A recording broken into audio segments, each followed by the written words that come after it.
Baba wetu Askofu Lelei na viongozi wa kanisa tulio nao siku ya leo, Your Excellency the President of the Republic of Kenya, my fellow members of Parliament and colleagues, na sisi wa Kristo wote wa Moiben. God is good and all the time.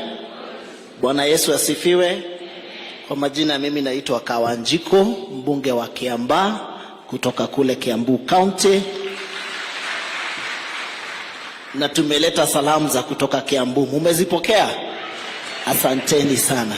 Your Excellency na Baba Askofu, tuwashukuru sana kwa sababu ya mahumbili ambao umetuhubilia siku ya leo, na hatuwezi sahau ya kwamba kanisa mlitushikilia sana wakati tulipokuwa tunafanya kampeni, na tuwahakikishie hatujasahau na hatujatoka nje ya menendo ya kanisa. Bado sisi ni Wakristo na tutamzidi kutuombea, mzidi kutushikilia, maana hilo ni jukumu ambalo mmepewa na Mungu katika Biblia.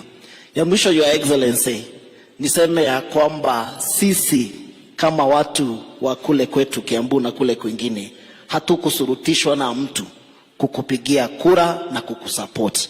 Na kama vile Duncan amesema, Your Excellency, kama Karuma ako kwa serikali, tunaweza kuwa watu wa aina gani sisi tutoke kwa serikali turudi kwa msitu?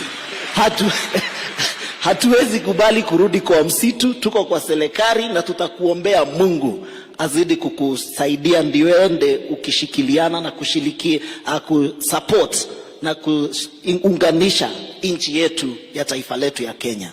Lakini nimeambia Karuma, venye nimeona ile mbio amekimbia, lazima tutaweka broko kidogo, lakini karibu katika taifa. Asante.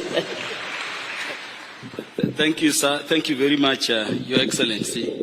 And we are praying for you, and we will be with you as you unite the country. Thank you very much.